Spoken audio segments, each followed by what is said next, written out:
So here's a scenario. Yeah. Everything is fucked. All right. The Earth is in some kind of peril. Yeah. So I think what we first need to kind of think about is under what circumstances would we actually have to leave Earth? Yeah. You think about certain things, and things like climate change, okay? So as in us adding CO2 to the atmosphere. Is that ever going to be enough that we would actually totally have to abandon literally Earth? have to leave Earth? Yeah, to get it to I don't know. and things like say like a super volcano eruption that's not like a cataclysmic, like not like the whole surface of the Earth like overturning. Or something. Like Venus or something. Venus, that would be ridiculous. Yeah, but like a Yellowstone type eruption or whatever. Would we still decide to leave Earth under those circumstances? Because obviously it's going to take an extraordinary amount of effort and danger and everything to get everyone, or get as many people as we can, or move the human race off. I mean, maybe that's a totally unrealistic thing ever to happen anyway. What, move the entire human race? Yeah. Well, we'll kind of get onto that maybe in a bit. Moral issues and stuff. Yeah, I think that maybe that is a bit of a stretch. That would never really truly happen. Yeah. But in terms of like things that would drive us to leave, I think even like really horrendous cataclysmic climate change would be easier to try and rehouse ourselves or try and reverse it. So either to like, I don't know, like go underground or something, build habitat somewhere else on Earth, move to the poles, or for example, if it gets really hot. Yeah. Things like that would be easier. I mean, still a bit of a nightmare, but easier than trying to leave Earth entirely. Yeah. And like abandoning it. Yeah, I think I agree. There's not many circumstances in which I can think in when we would have to like just totally abandon Earth. But there are some. And actually, before we dive into the more recent stuff, obviously, like we will have to leave Earth eventually anyway if we survive long enough. Yeah. I mean, billions of years in the future. Yeah. So if civilization goes along that far, then eventually the sun's going to get massive. Yeah. And so we're not talking about that necessarily. Things that are probably on the shorter term. So it's inevitable at some point that we will have to leave if we're still around. Yeah. So if we think about, let's think about sort of existential risk problems, really, that kind of come in and could threaten humanity in a way that we would have to transplant at least a large part of humanity off the Earth. So asteroid impacts. So let's say we discover an asteroid, and so we're also going to talk about these things, like how we might do this in terms of how much lead time we get in realizing we're going to have to leave Earth or whatever. Which massively depends on the type of like destruction we're facing. Yeah. So like an asteroid impact, we probably wouldn't have a very long lead time. Probably not. Because if we had a very long lead time, we might be able to. We'd probably be able to do something about it. Yeah, to be honest. Actually, that's true. Yeah. So in terms of an asteroid impact that's likely to make us leave the Earth, we'd have to have detected it on a very short time scale. Yeah. So otherwise, you're right. Like, it's much easier to try and do something about the asteroid, and there are plans in place to like. Yeah. Well, people talk about plans. I think moving an asteroid is. I mean, it's obviously very difficult, but it's way in our capabilities. Yeah. As like, if the entire human race was like, we've got to sort this out, otherwise everyone's going to die. Yeah. And we would do that. Yeah. It makes sense. I mean, but of course, we might see it too late. But then we have an extremely short lead time into. And then it gets interesting. And then the other thing is, like, depending on the size of the asteroid, if it's an absolutely massive asteroid, then we probably will have detected it further away. Yeah. Whereas there's kind of like maybe a hole in there somewhere where the asteroid is big enough to cause like really big harm, but small enough not to have been detected early, or it's kind of But I still feel like I don't think the discussion of leaving Earth forever would be one that we have if we detected an asteroid too late. I think all of the Earth's resources would be pulled into trying to stop it or to try and move it or break it up or something like that, rather than actually trying to leave the Earth. That's possibly forever. True. Yeah. Because that's a bigger undertaking. Yeah. Like, there's so many other things you have to know, like where you're going and all this stuff that we'll go on to. There just wouldn't be time. There wouldn't be time, exactly. So you the whole world would band together. I totally agree, but it would be an effort to try and do something about it, like fly Bruce Willis up there or something. Yeah, exactly. Get Bruce on it. Much more likely, actually, gradually change the orbit of the asteroid and steer it away from the Earth, which is. But if you detect it too late and that's not an option, you try and break it into smaller pieces so some of it burns up or whatever. It would be horrendous, actually. Yeah. Imagine that, because we're probably talking about I don't know, like weeks or months or something like that. Yeah. Like not very long from detection to known impact, and it's like we've got to try something. We don't know if it's going to work. Yeah. I mean that would be terrifying. But I'm not sure it would be something that would drive us to leave the Earth. Certainly could be an existential risk. Like certainly that asteroid impacts are capable of like totally sterilizing the Earth if they're big enough. Yeah. Which is a crazy thought. Yeah, they'll definitely. So in that sense, our thoughts about abandoning and leaving Earth, part of me doesn't think an asteroid maybe comes into that then, after we just discussed it. Unless it, I can't see many scenarios in which we would try and actually leave Earth in order to get round that problem. Every scenario I can think of, we either try and deflect the asteroid, or it's too late and we just do whatever we can because we aren't going to be able to like move half the human race into like a safe kind of interstellar kind of transport system in the time we've got. No, maybe there would be, if we had enough time, there would be some kind of push to build like a spacecraft that just contains some human embryos or something. Oh right, yeah. So just like send it off, as well as trying to deflect the asteroid. Yeah. As like an absolutely last ditch attempt to keep the human race alive. Yeah. Just some frozen embryos that we hope get reanimated by something. And shove it out into like a Voyager probe. I mean, that's almost certainly nothing's going to come of that. And the viability of those would decrease over time. Yeah. And the chances are they would be in interstellar space for like billions of years. Yeah, probably. Still though, without radiation, without that much kind of radiation shielding, relatively. Yeah. Anyway, maybe you could do that. You could do something like that, like a life raft of human genetics, or the human race. So maybe asteroids actually aren't on the list then. Yeah, maybe not. So something else, things like gamma ray bursts, again, maybe also not on the list because we're going to probably end up. Well, actually, maybe there would be. So a gamma ray burst is like a super energetic kind of. I think it's the most energetic thing we know of in the universe. Yeah. And there's various theories of what they come from, but they tend to be linked to things like supernovas, hypernovas, these types of things. Just like a focused like beam of gamma rays, basically. Yeah. They in a few seconds, a gamma ray burst will release as much energy as the sun will release in its 10 billion year lifetime. So they're absolutely ridiculous. And so the idea is that but they're very rare. They only occur in. It's like a few times every million years in a whole galaxy. Okay. So they're very rare events. Yeah. But if they were focused at Earth... Which again is really... Like, it doesn't need to be just close, it needs to be pointing at us, right? Because I think focused, so. Most energy is at like a beam kind of...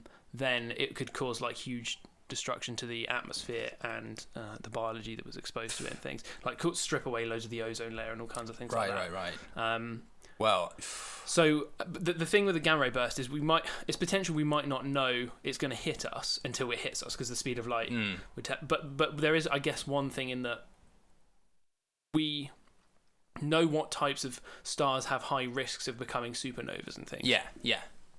And consequently we might be highly suspicious that a certain star is going into that mode. We know kind of its orientation. If we know various things about it, various physical properties, then maybe its kind of direction and things tell us that there's a likely chance that we might get a huge amount of energy poured into Earth from the gamma ray burst or from a supernova. Again, we can consider supernovas as well at this point, I suppose. Yeah. There's overlaps for sure. Like supernovas also create a load of gamma rays. I mean, gamma ray bursts themselves could be coming from like absolutely massive supernovas. Yeah. Supernovas of the scale that could cause problems to the Earth happen something like 3 times in the Milky Way per century. So they're really quite common. But they have to be like really close for them to cause any problems. Yes. A gamma ray burst can be much further away, I think. And also the fact that we don't absolutely know what gamma ray bursts are caused by. No, it seems to be a lot of different things cause different time ones. Some like the collision of 2 neutron stars or whatever. Right. Might cause like a different type of gamma ray burst that lasts for a different amount of time. Yeah. As compared to one that comes out of like a hypernova or something. Yeah. The supernovas, like it's a certain type of star at the end of its lifetime. So like stars that are like 10 times the mass of the sun or something like that and bigger. That form supernovas. So stars like the sun don't. Yeah. And they have to be within something like 30 light years, less than 100 light years at least, for them to cause any problem to us. And we know that there's none within that sort of sphere of the sun now that are likely to go supernova anytime soon. Yes. Like the nearest ones are like 600 or so light years away, which would look really cool. Like, we would, if something like, so there's apparently the star Betelgeuse, which is like 600 and something light years away, could go supernova within the next million years or so. And if that happens soonish, we'll see it in the sky. But it won't cause any problems for us. That won't cause any problems? No. Okay. So potentially you could get like quite a long lead time in understanding some of these supernova or gamma ray bursts might come at you based on the fact that like stars go through predictive evolutionary cycles. Yes. We know kind of the different stages of different stars around the galaxy. Yes. And seeing them go through these lifetimes, these lifespans. Yeah. So you could, like maybe you could say in about 100,000 or a million years, it looks like this star or these two stars are probably going to cause a huge amount of damage to the Earth. Yeah. And make a conscious decision then to try and avoid that. And they would, of course, they'd damage most of the solar system as well. Yeah. Something like a gamma ray burst as well. Presumably you'd have to get out. If you're going to try and get out, you'd have to try and get out a long time before it happened, because you don't want your ship to be anywhere near the gamma ray burst. Yeah, that's a good. I mean, like a supernova is more of a sphere of kind of crap. Yeah, that's right. That's right, yeah. So you'd have to potentially go a pretty long way. I don't know how that would work, really. I mean, if you have something like 100,000 years or a million years lead time, I mean, for a start, as an aside, that's quite an interesting concept to think. What would society, if we had that date now, and we knew it, absolutely knew 100% that in let's say 100,000 years, that the surface of the Earth would become uninhabitable due to like some crazy event like that. Yeah, just something. We just knew that, like it was absolutely just known. Like, what would that do to society now? We'd be like, they'll worry about that in the future. Don't worry about it now. We know in whatever that date is, it's the end of the Mayan calendar, and we've got to get out of it. I mean, sort of like I mean, it's doomsday. You know? Like, and we know it. So what would that do to society now? I don't know if it would do that much, really. Well, we'd obviously just have to start actually thinking about that in the same... Yeah. I mean, we sort of think of climate change in that way, in the way that it's kind of like, it's in the future, the problems are starting to become, like, evident now. Yeah. But to everyone, it feels like it's a long way away, and so humans are kind of, like, gradually beginning to do stuff about it. Yeah. So maybe it would just happen in that... It would probably take a lot longer to start developing... Yeah. You'd imagine it would just be kind of bubbling under as, like, a thing we've got to do. The difference is, of course, we don't really know what the outcome of climate change is going to be for the Earth, whereas this would be like... We know it's a brick wall. Yeah. That we're and we're going to drive into it. Yeah. That's true. And like if it's gonna, whatever this thing is also gonna take out the solar system, then you've basically, again, maybe it's a generational shift. You've got to build an arc, something to get everyone off. But you've got 100,000 years to do it. So but you've got like 10 billion people to get into space or something by that point. Yeah, possibly. But we talk about that when we talk about how we're going to potentially the social, moral sort of implications. And also how like the actual mechanical way in which we might of course, yeah. So but anyway, so one of these massive gamma ray bursts. Yeah. Or I guess like the kind of sphere of gamma rays or whatever that comes out of a supernova, one of those kind of events. Yeah. What does it actually do to the Earth? So obviously we don't really know, but what it will probably do is, like I said, damage the ozone layer. Right. Which is bad for various reasons. Yeah. And if it's a high enough energy one, it would cause like the death of a huge amount of just life on the side of the Earth that's exposed to it. Like to the point where even like Deinococcus radiodurans, is like one of the most like radiation resistant organisms, would potentially die as well that's on the surface. But things like in the deep sea and the deep subsurface, or things on the other side of the Earth, would maybe not be so badly affected. But then the problem is that they would have to then contend with like a highly damaged kind of biosphere, basically. Yeah, I mean, and an atmosphere that's highly damaged. Yeah. And all the kind of like knock-on effects from the. I mean, I'm sort of imagining like one half of the Earth being sort of bathed in fire. I mean, it's probably not that at all. I don't really know. But just high intensity radiation. But you get some badass like auroras and probably all that sort of stuff. It would probably look crazy. Yeah. Maybe, you'd get sort of oxidation of all types of like different chemical species in the upper atmosphere and stuff. Probably. And the magnetosphere would probably be like something interacting with it in a crazy way. Yeah, it'd probably look cool. But I mean, even just the removal of the ozone layer from one of these things off half of the Earth is going to have like giant repercussions throughout the entire biosphere. Yeah. Really bad ones, Yeah. Suddenly you have like the full brunt of UV and everything piling onto the surface, like probably destroying shitloads of like photosynthetic organisms that the rest of the biosphere depend on. Yeah, but maybe that the ozone layer would heal itself, not that it wouldn't take. Yeah. I mean, the ozone layer hole that we made from basically hydrofluorocarbons years ago, it started to close. Yeah, sure. But it would. I mean, what I'm saying is, it would be like a massively. It'd be bad. Damaging. It'd be hugely damaging. Event. Yeah, it would. Yeah. But certainly, if half of the Earth was just wiped out, apart from microbes in the deep subsurface, then like the biosphere is irreversibly screwed. Like it will bounce back in a certain way, but it will never look like it did before. It will take millions of years. Take millions of years, and it will look totally different to what it did before. It would be a different evolutionary. It would go off on some other tangent. But so there are like hypotheses that I think it's the Ordovician Silurian extinction might have been caused by a gamma ray burst, but I think it's like fringe kind of ideas. Right. Anyway, side point. But the thing is, all of that stuff that you just described and we just talked about, potentially not big enough to force us to leave. If we knew it was coming and we could get everybody hidden in shelters of some kind. Yeah. So the fact that you can be deep enough underground to be sheltered from it. Yeah. So if you go underground on the opposite side of the Earth. Yeah. Then maybe it's easier to survive it and just to sort of wait it out on Earth. The chances of your ship getting out of the way of it in time, and that ship, if it is in it, having enough shielding to make it not damaged, because the Earth's got loads of like magnetic fields and all this kind of stuff that might help.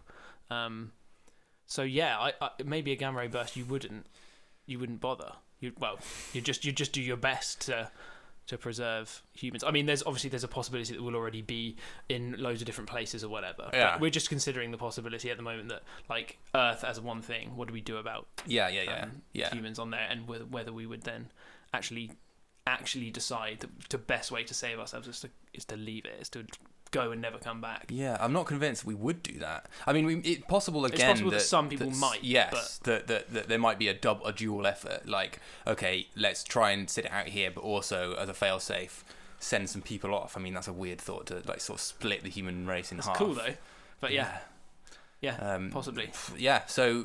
Maybe even a gamma ray burst possibly isn't big enough, or at least a global enough event. If you could ever predict it, yeah. I mean, if you can't predict it, if it just hits. I mean, it could hit us right now. Yeah, and then we just deal with the consequences. Yeah, like we just have to do something about it. Yeah. So what other types of things then maybe? Well, could actually anything else could actually force us off? Maybe not. I think so. I think there's at least one thing that I can think of. Natural event at least, which would be something that just totally like gravitationally perturbs the solar system. Oh, of course, yeah. Right. So in the sense that we were talking about this in a video a while ago, that probably in the ancient history of the solar system there was like a reshuffling. Oh yeah, it was. Yeah. Where like Jupiter and Saturn in some kind of resonance threw all the planets about, and like all the orbits of everything changed massively. Yeah, probably. Probably. Yeah. That's a decent way of explaining the way things are. Yeah. So something like, I mean, people talk about like neutron stars and things like this, like rogue objects that wander through the galaxy, moving by close enough to just gravitationally perturb everything, which you could not get out of the way with any method. I mean, if it's something as massive as a neutron star, no, you're screwed. Yeah, you can't move that, like, unless you have some kind of crazy technology that we. Yeah, it's just science fiction. Yeah.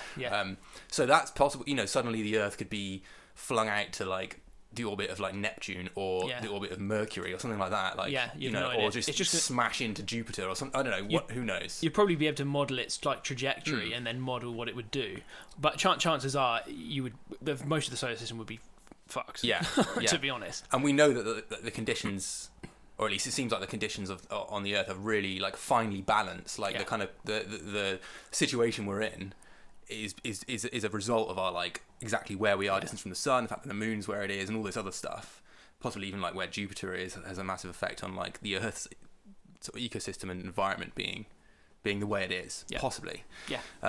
So you move that stuff around, things are going to change not just a little bit. The Earth probably end up looking like Mercury or something. Yeah, it could be. Yeah, exactly. Or like frozen like Pluto or something. Just like totally uninhabitable.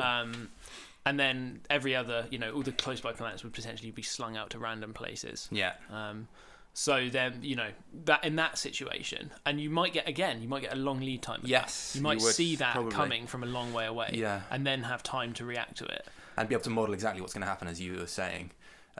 So we'd know a lot about it, and that's a situation where you would potentially think about, we've got to get as many people as we can off the Earth, and whatever, and to preserve humanity and preserve what part of the biosphere we can, or whatever. Noah it. Yeah, essentially. two by twos, two elephants, 2 mosquitoes. Actually, no, screw the mosquitoes. I've just thought of another one. Yeah, mosquitoes. Why did I think of mosquitoes? Well, tangent. Yeah. Potentially important to the biosphere. Obviously important to like the actual ecosystem of the biosphere and stuff. But they're fucking pieces of shit. Oh yeah, little bastards. I would quite happily get rid of them. I mean, they're annoying, but much more importantly, they're responsible for like the deaths of a hell of a lot of people. Yeah. It's probably is malaria the biggest killer? Probably. I think it's one of. Yeah. But yeah, anyway, little shits. Yeah. But if you where's the viruses they're carrying? It's not their fault. They just want to get a tasty blood meal. Is malaria a virus? I don't think it is. I'm not sure what it is actually. I can't remember. Anyway, there are viruses they massive carry. Tangent alert. yeah, forget that. So I just had a thought then when you were talking. Another way then, potentially, we would have to get the hell out of Earth, is if we did something bad. Well, yeah. So we talked about climate change, which is, human-induced. But there's obviously potentially worse things we could do. Things that would change the surface of the Earth completely. Things like development of AI or something like that, in which, like, there's a runaway AI, we can't do anything about it, and we just decide to bail. Just literally but the chances, unless that AI's express goal is to try and kill us, it might not follow us, in the sense that if it has this is I don't know how far to go down this road, because you kind of have to explain a lot of stuff to get to the point where this makes some sense. But anyway, just try it anyway. There's some scenarios in which potentially an AI could be very like specifically interested in a very like mundane goal, and it tries to complete that goal and gets better and better at completing it, and anything that stands in its way, it just is just removing because it it's slowing down its efficiency. Yeah, so it might see the human race as just like something in the way of its goal. Yeah, that's trying to stop. So if we left Earth, it may not. It's just like it doesn't really care because we've gone and we're not in its way, and it can carry on doing whatever its basic task is. So it wouldn't chase us in that sense. If it expressly did want to kill us, then we'd just be fucked. Yeah, I mean, it's hard to actually imagine a situation where an AI would specifically want to kill us, actually. Yeah, but this is a totally different topic, and we're not going to go into it too much now because we will be doing videos on it. Yeah, we will be doing an AI thing. Anyway, so something like that, or like, I don't know, like nuclear war or something. Yeah, but that's going to happen real fast, and the people that are going to be doing the nuclear war are probably going to be the people that are going to have the resources to get everyone off the Earth. You need like huge governments, kind of just like, I don't know, for some reason they just decide, two of them decide, we want to not just nuke each other, we want to cover the entire surface of the Earth in like radioactive melting lava. just scour the surface. Yeah. And they're the people that are going to have the resources to build something to take us on an interstellar journey. Yeah. So but there are potentially something like AI is kind of a far-flung idea, of course. I do still wonder, even I mean AI, yes, but I do still wonder with stuff like nuclear war and things, whether like the fact that we talk about living on the surface of Mars in colonies, that's a pretty horrible place to live, but we talk about living there. So like a totally irradiated wasteland of an Earth would still be a viable place to live with enough technology. So I still don't think, I mean, as you were saying, we just come to the same conclusion. I still don't think it would be a thing that we'd leave the Earth for. Yeah. AI maybe. Quite possibly. I'm not sure if there's many others I can think of, really. It's possible, like experiment. Like, this is a bit wacky, but like experiments that go wrong. I mean, like some kind of biotech disaster, maybe. Yeah, kind of. I get it's like a technological disaster. Like, say like some kind of super virus or something is released that we just can't get rid of. It's just everywhere. Like. Yeah, the thing is, obviously, exactly. It would have to be something really unusual, because every virus we know of has like a specific kind of cycle in which it decimates like a large portion of its host, and then as long as you quarantine that area or quarantine the people who have it, you can eventually. And even if you don't, there's still inevitably some people who survive it, etc., etc. But again, I mean, maybe people would say like there's too much risk. We've got to, it's killing like 95% of the population. It already has done in wherever it started. So it starts in like Asia or something, and it kills all of like Europe and everything around that continent, and then like US and South America, kind of a distance away from it, decide to shut off all of the like, you know, travel and stuff back and forth to those places. The whole of half the world's like dead, and they just decide it's inevitably going to come here. We've got to bail. Yeah, still pretty unlikely. It's quite a stretch to imagine. To imagine that, like, it doesn't seem like something that would happen. But maybe something like a virus is too sort of familiar to think about. Maybe just like some kind of weird like self-replicating element. It wouldn't even have to be biological, sort of like a grey goo scenario, and where you have something that's just like systematically trying to that's like towards the AI thing. Yeah, it doesn't have to necessarily be AI in the same sense, though. It could just be something that's trying to turn all the biological matter into copies of itself or something like that. Yeah, which is kind of like crossover between a virus and an AI. Yeah, weirdly. Just like nanobots or even like little protein, like I don't know, whatever. And we'd hope, but I would just say we would hope around this time we're like developing, like where AI takes over, whatever, that we've already got some kind of insurance policies around. But we'll talk about that in a sec, as in like other people living in other star systems and stuff. But in terms of getting people off Earth, then possibly a great. Yeah, I think you have to make a bit of an imagination leap to try and imagine these scenarios. For a lot of them, you do.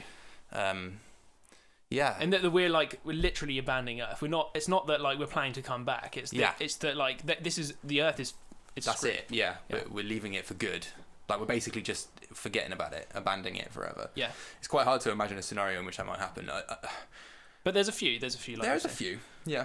And then obviously there's the inevitable. The sun is going to die. Yes, as we said at the beginning. I mean, obviously one day we're gonna have to do it anyway. Yeah. Regardless of what else happens, none of these things happen. It's not the Earth. It has a lifetime. Yeah. So we're gonna have to leave it at some point.